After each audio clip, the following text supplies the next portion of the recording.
You know. Need something? Here's your medicine. Her eyes watery and red dart between you and the phial you hold. She coughs into her fist. That could save an awful lot of sick people. She wipes her hand on her skirt and holds it out to you. Give her the medicine. She takes the bottle from you and cocks it. A sharp, piney odour escapes. She breathes in and smiles. That's the stuff, all right. Thank you. That's from me and from the children of the Dawn Stars. Cool. If you'll excuse me, I better start treating the sickest ones.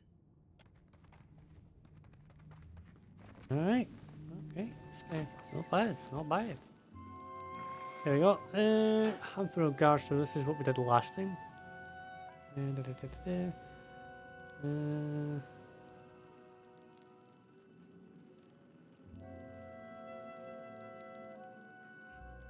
Dereo sent a messenger for me. Guards nod and let you pass, chomping loudly on mouthfuls of Sith. At the end of the passage is a stately door crafted of polished mahogany. Through a small slit in the door, you catch flashes of fire cast shadows and bright textiles. The scent of sandalwood and cinnamon oil come to you in a warm draft. Whatever beyond the door is likely far more elegant than anything else you've ever seen in the gullet. Okay.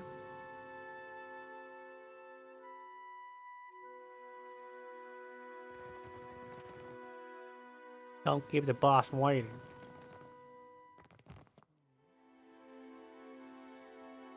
A thin, long-limbed man holds a handkerchief in one hand and a threaded needle in the other. As you approach, he sets his handiwork aside, and you see an elaborate gold work pattern embroidered around the edge, the same pattern that adorns his brilliant tunic. You also notice a strange bulk beneath his thin fabric of his trousers leg that runs from hip to ankle. The hero of the Reparu visits me at last.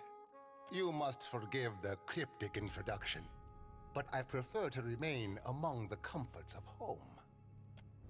He leans forward with a squeak of leather and a rattle of metal. You see something protruding above his boots, the bottom of a leg brace. Well, ain't you sitting fat and happy in your home while just outside people are starving? He may look like a prince, but he smells like a pirate. Better to be a prince here than a slave out there, no? He dips his head in a mock bow. Then he turns back to you. Though these are modest luxuries compared to those at the estate of your friends in Queensbirth. His mouth twitches in a smile. But had I only known there was a watcher in my midst, I would have extended the invitation sooner. Thank you for the courtesy, all the same. It is a pleasure to exchange fine manners with another of such fine breeding. I am thinking we could be grand friends, you and I. You cannot have too many friends in Nekataka. Dereo bears his perfect even teeth in a smile. Real refreshing, him not asking for anything in return. Oh, just wait. And I need only a favor. An insignificant thing for a watcher like you. There is an artifact called the Cornet of Waves, which is currently in the possession of a Juana named Takano. I would like you to liberate it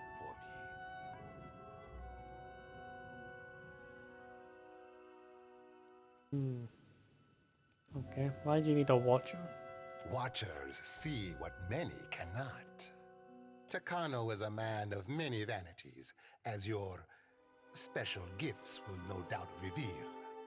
His villa is on the eastern edge of Serpent's Crown, just downwind of the palace. He pauses, tainting his fingers. The opportunist I first hired was too bold and found herself ejected from the district. With your genteel manners and unique talents, I am hoping you can avoid such complications and persuade Takano. After all, it would be best to avoid drawing the ire of our Mataru hosts. When you have the cornet, bring it to me. I will pay you well for it, and you will find my favor useful in this part of the city. What is a cornet of waves? It is an old Juana artifact, a musical instrument of sorts. One hand plays with the elaborate decoration at its sleeve. Ages ago, it was part of a pair, but its companion, the Cornet of Depths, was lost when the old city sank. Both are said to carry the voice of Andra herself. I do not believe in such superstition, of course. What do you want for it? I have told you all you need to know of the cornet. Now, I suggest you focus your sharp mind on retrieving it. What do you require? I need to speak. Who's Mad Marina? Patience. First, you must bring me the cornet of waves. A storm, a rash decision, and an accident at sea. One that took my sailing days, but not my skill with a needle. Miles cryptically. That means he's poisoned. Life in the Deadfire is unpredictable. Sometimes it takes you in its jaws, only to spit you out onto some new shore. The Principe seem divided. Which side are you on? Why must we speak of sides, like squabbling merchants from the republics? He makes a face if she's just spelled something awful. Once, there were no sides, only Principi, a people united by common interest and culture. But as our fame has grown, so have our numbers. Many of these new bloods have no sense of restraint and little regard for our heritage. His long fingers stray to his shining silhouette. He ain't blowing ballast, Cap. Don't mean there's a course to be charted back in the golden days, though. With a sigh, Seraphin shrugs. Just keep listening. But we need them still. The new bloods are Principi too now, and many are inventive in ways the old guard is not. So about the cornet of waves, I think you've probably already told A me. most agreeable topic, or so I hope. Alright, well, yeah, I definitely don't like him.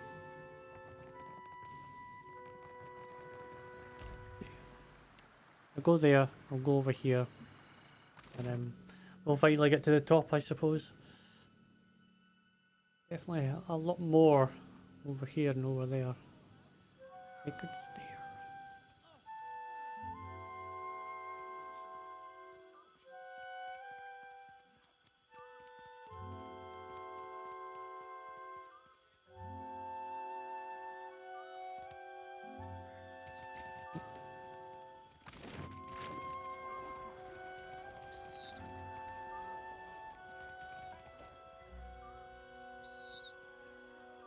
The rest. I dare you to go inside.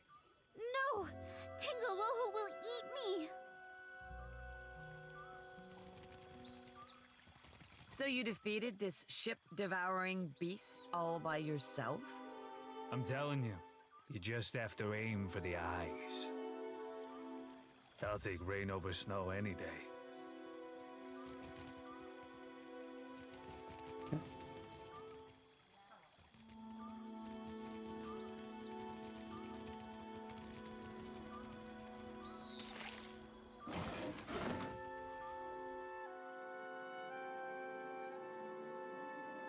The tree, its roots digging deep into rock and bricks, hangs over the ledge of the Principes. Below, an open tomb clings to the sheer walls of the cliff. Peer over. The Principes drops hundreds of feet into the lower districts of Nikatika. Strong winds assail the cliff, whistling as they crash against its rocks. A few yards below, the ledge of an open tomb rests on.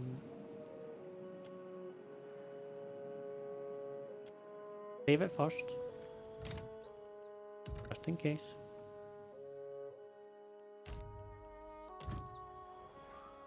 Just in case. You tie the grappling hook around the trunk of a tree. A couple of firm tugs convince you that it'll withstand your weight as you climb down. Bend in the tomb's opening. You grab the rope, planting your feet on the edge of the precipice, and begin your descent. Gusts of wind sway you from side to side, forcing you to tightly grip the rope. It digs into your skin with every move. Despite the efforts, your group proves their excellent conditioning. Everyone manages to reach the tomb's opening without exertion. You stand on the narrow ledge of the tomb's entrance, its passage leading into darkness. Your rope dangles from the tree above. Follow the passage. You follow the passage, the wind rage outside, yet the air of the tomb doesn't stir. Stale and heavy, steps carved on the rock descend deep into the mountain. You walk down the steps, every stride echoing through the carnivorous passage. Skeleton remains poke out of niches on the walls, lighting up the way until the steps land into a narrow corridor. You stand before a hallway, its columns frame dozens of tombs hollowed into rock. Cubby holes line the walls, skeleton remains litter every alcove and spill onto the stone slabs that tile the floor. Back the hallway, you carefully scan the corridor and focus on every detail. Skeleton remains, probably dislodged from their cubby holes over centuries, litter the edges of the walls. Judging by an emblem etched on the stones of the tombs, members of the same clan or group lie buried here. Okay, great. Cross onto the hallway. You stand in a dark, narrow cavern. The path ahead twists and its descent. Continue down the twisting cavern. You continue onward, following the turns on the path with careful but sure stride. As you round the bend, a drift of cold air announces the end of the narrow passage. An exit appears ahead, flanked by half-interred bodies. You step onto an enormous cavern, its walls and sharp cliffs riddled with tombs leading into places unknown. Okay. You okay? The hangings. Correct.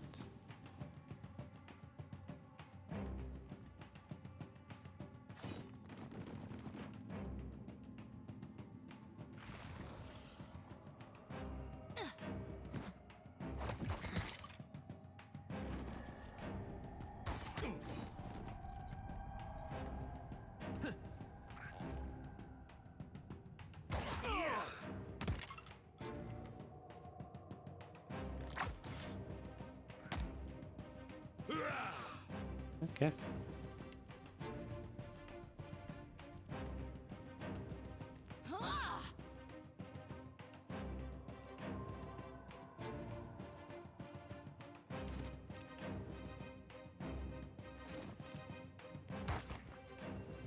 Careful. Dream journal. The writing of this tattered scrap of paper looks like it was penned by someone still half asleep. Have you ever had a dream so real that you wanted Eora so badly that you could do anything? A line is drawn through the writing, below which its author has scrawled, "No more cheese before bed." Alright. So she's got to do her thing. As you approach, a wood elf straightens over the altar of Gone. Her robes mark her as a high priestess. She arches and cracks her back loudly, a satisfying grin spreading across her face soon after.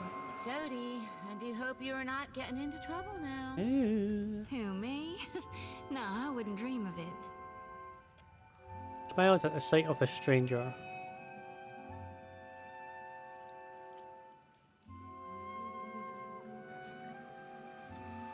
Pitli said you may be able to help with the food shortage in Gullet. You did good, helping Pitli with the infected. Anyone half so capable's got my ear. But I won't make you an empty promise. She dips her head, considering. We tried. Shipped some shares for charity. God, it's nearly 2 years back. Had the means to do some real good. But the guards wouldn't have it. Sent it all to the palace to be shared out, proper-like. Never did see it again. Oh.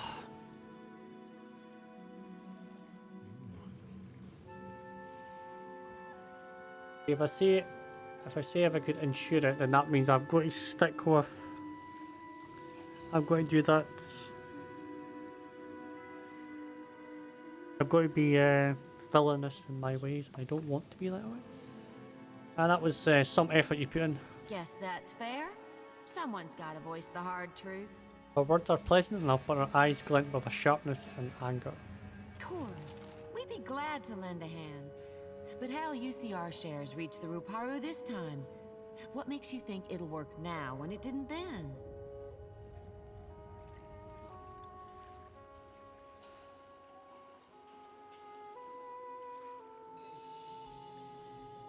I'll say the first one, but prefer the third one. I'll work to gain an audience with the Queen and petition her to allow your charity. Alright. You wind up in the good graces of the Kahanga Royals, you get them to see the light, and I'll get you our food. It is the light that has led you here. You must be getting a lot of people in here these days. Oh, yes. Oh, yeah. People are afraid, angry. Change can be frightening. But what did any of us come here for, if not a new beginning? Doesn't this place get a little damp? No more than anywhere else. No sense fighting it. The water sustains our faith, surely as it does these trees. Your devotees of gone. What about Earth's others manifestations? Gone's the only one that matters. Yeah, I'm like, oh my god. Sona shuts her eyes, exhales sharply, and then opens them again to regard you with a patient smile. The shining god's got many faces, but they're all his to wear. Divine King Widewin, he saw the dawn stars, telling him of things to come. But it's gone with sickle and lantern that's come to the Deadfire. Our god's returned, and he's gonna bring balance to the world. He's gonna right all the wrongs we have suffered. Gone will bring a new beginning for all of us when that hour comes. I'm sure. Okay, so we're looking for someone, so this will be Idio's quest. We receive followers of the Shining God every day. You might want to speak with Nordagand over there. Nordagand. She's been here the longest, and takes care to know every one of our faith. Nordagand. I've seen these people before. So it is you. I could not think of a reason why your ghost should haunt the Deadfire, save to haunt me. And that smacks of arrogance. Dark smiles crookedly at you, something which causes a soldier beside him to regard you with bemused curiosity. Sister. Ooh. Hardick gestures and the soldier turns away. He steps in closer towards you, as if to share a conspiratorial whisper, as you notice that he is looking elsewhere behind you, around you. Another collection of spirits? The rumor was that Cat Nua was destroyed, and you with it. I was sorry to hear it. Who's that guy? I've heard that name before. What you going back to the Red Syrians? I did in time. Once I thought I'd summoned up the words to explain what happened in the White March. None of it made much sense to the Regency, but my men stood by me. If I was mad, so were they. When the priest spoke of Eoth's return, I volunteered to come, along with a few of my men. I think the Morning Council was content to have me out of the way. That's putting it all very simply.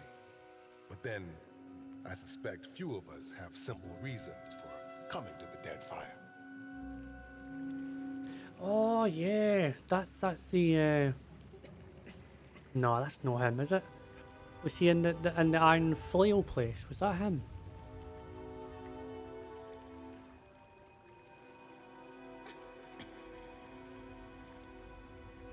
can't remember who this is.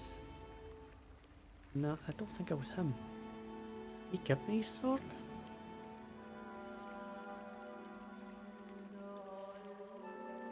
I'm tracking down Eothas.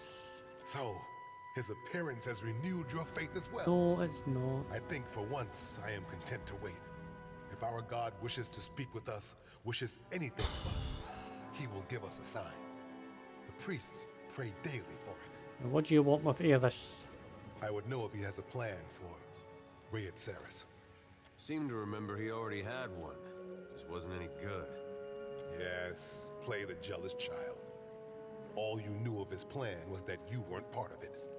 Aethys had something he wanted to get done, and he chose Rayed Saris to pay the price. Yet here you are, begging for more. Say what you want about your Woodens, but at least they got a will of their own. There's no sense picking over older ones. You're right. That was uncalled for. I apologize. Still fretting about your watcher abilities? That's definitely him, surely, right? Because he was the only one that had the abilities. Adair's jaw tenses and he looks away, shifting uncomfortably. I don't know. I came here on a pilgrimage of a kind. Negataka is full of spirits. And the sea, where to begin? Self-loathing is a blight on the soul, Adaric. Don't make your journey through hell darker than it has to be. You're right, of course, sister. Dick stands up a little straighter, as if scalded. He shifts uncomfortably, his gaunt face drawn. You are a watcher still, yet you are neither mad nor killed. It's good to see. I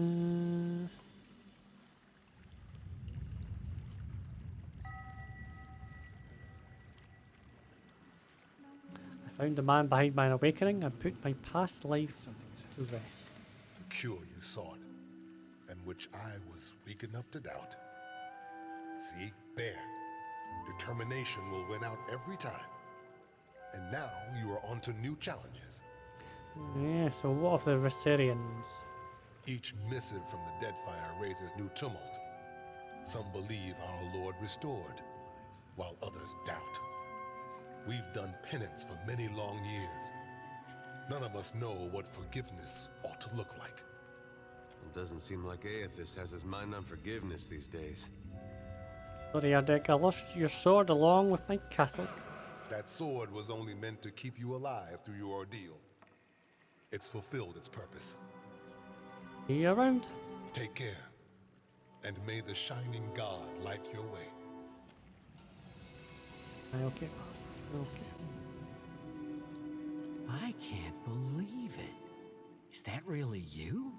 Solid meals and decent sleep have filled Wirtan's lean frame out somewhat, but the man retains a fox-like aspect around the face. He greets you with an indecisive smile, unsure of whether to be nervous or pleased. Wirtan. And Adair, you made it out of Gilded Vale for good then. I'm glad. A lot more might have made it out if you hadn't left him for dead. Their fists clench and unclench several times. I haven't forgotten. It's why I'm here, Adair. Meet Adair's eyes. It takes visible effort for him to meet yours. Was he the guy inside the cave at the start? The castle? What are you doing here? I kept to my word. I started trying to help around town like you told me. When the Hollowborn curse ended, it was like...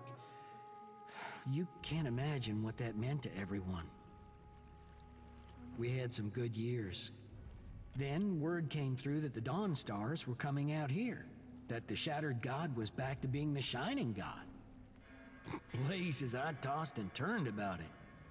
I figured there couldn't be a clearer sign. So now I'm doing what I can, handing out food mostly, or delivering supplies. Familiar work, I guess. Took some getting used to, working shoulder to shoulder with Rayed Saris, but it's not so hard as you'd think. Feels like I'm on the right path, toward a little piece of redemption, maybe? Well, good luck. There's no true gods to redeem us, Wirtan. There's just us. I guess you've changed your mind some since we met. Like, I've never believed in the gods. I never got a sign from Aethys to begin with. There was just you. If it comes down to what we can live with, I'm still in the right place. Yeah, well, we'll see where you end up in the next life. They can't redeem you, but you'll still be judged.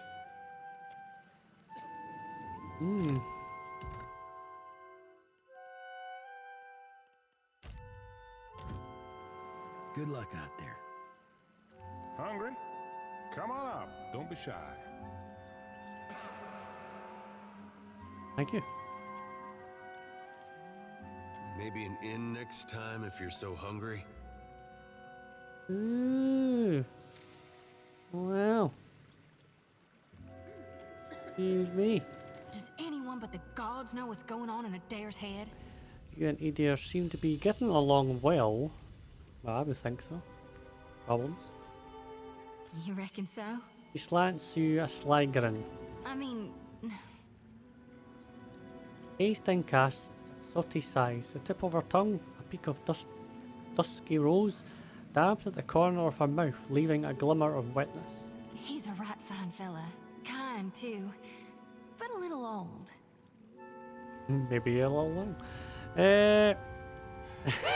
Just mind. You care for him, don't you? I do. I tried not to, but I can't hardly help it. She rushes through the confessions with a soft blush and a nod. He's just so considerate and nice. If not to me, then everyone else. And he's so darn big and strong. I know my pa would have liked him. Problem is, I think he doesn't much like me, Watcher.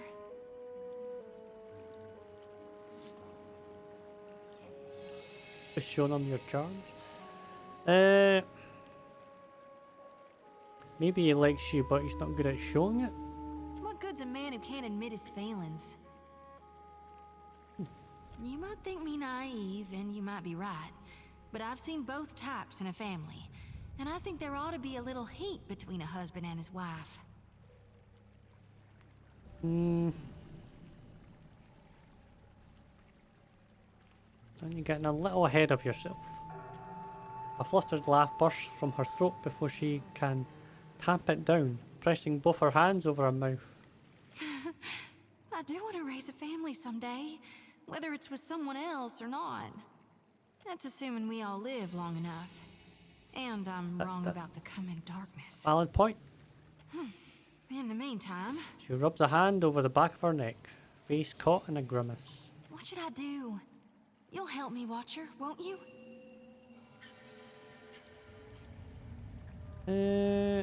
Give it enough time and space to come around. Xoti chews at her bopping lip for a while before exhaling a quiet sigh. She hums something that sounds like I'll try my gone darnest. God darn it, God darn it. Get it? Get it? As if unable to help herself, she beams you a bright and hopeful smile. I hope you're right. Tell me what's on your mind. Nothing's on my mind. You spoke to me. They're there in my head when I sleep. And sometimes it's time I go. Speak to Nordagand and then we'll speak to that. Here for a meal? Just get in line, dear. Ain't no trick to it. Ain't no trick to it. Hey, there's a lady I'm looking for. Came from Deerwood. Deer waves a hand in an old woman's face, as though expecting cataract she does not appear to have. Short, got a bad temper. It goes by Alava Mazzy. Heard of her? I know an Alava, but that ain't a surname. No?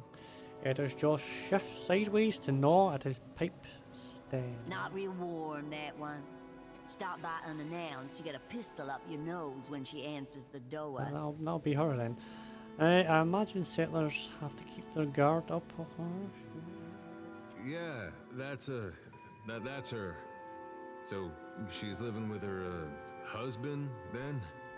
Not that I noticed. Deer exhales a surprisingly amount of air. Huh. Must be laying low. Just that boy of hers. Deer's body gets perfectly still. Seems to waver in the breeze. she's got a son? How old would you say? Like a little boy? Groaning, Xoti pulls her hair forward over her face if she can hide for the moment. I'd be happy to help you with the math. Oh, this is getting good. Oh, yep. Oh, I couldn't say. It's been years. He must be a young man by now. Wow, that's something. Well, thanks for your help. Don't you want to know where to find her? Where to find it? Yeah, I was just about to You ask. weren't. What a fucking liar. What a liar. She's in her songo, last I heard. Got a little plot of land out there. I guess we'll look that way then. Much obliged. Much obliged. We'll look for Elafa and Hassango. Okay.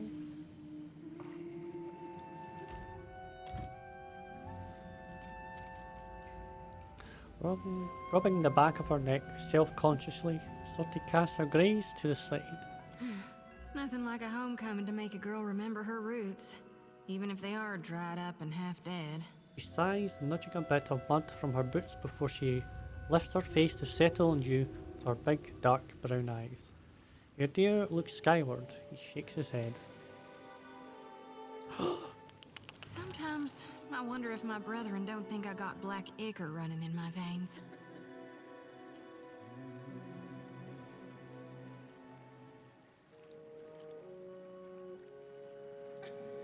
People often fear what they don't understand.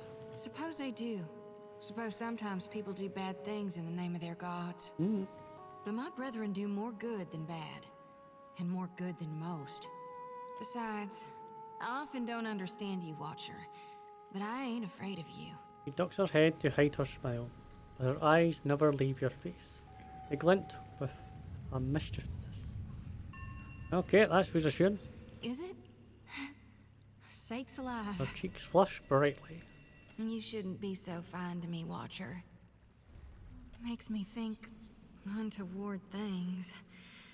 Gives me notions I don't need to be getting. Oh, a little spanky wanky, eh?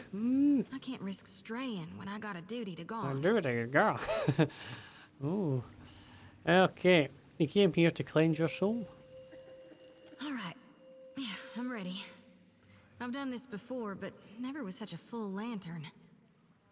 You may want to stand back. The experience can be somewhat intense.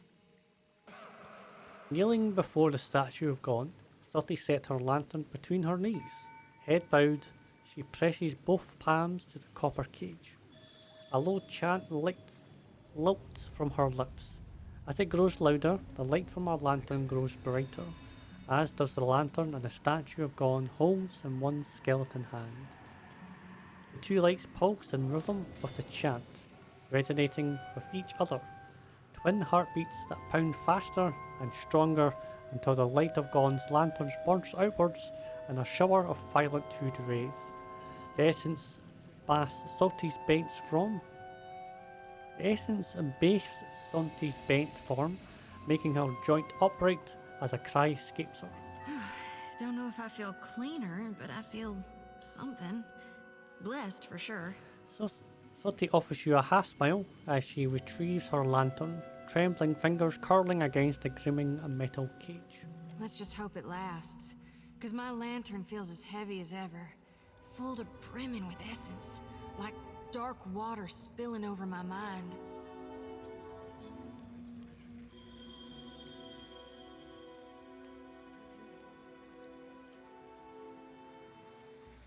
Why are you gathering souls? I was born to reap souls and lead them to the light.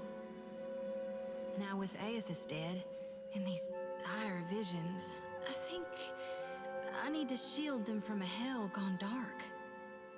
But the more I gather, the more my mind turns to tatters.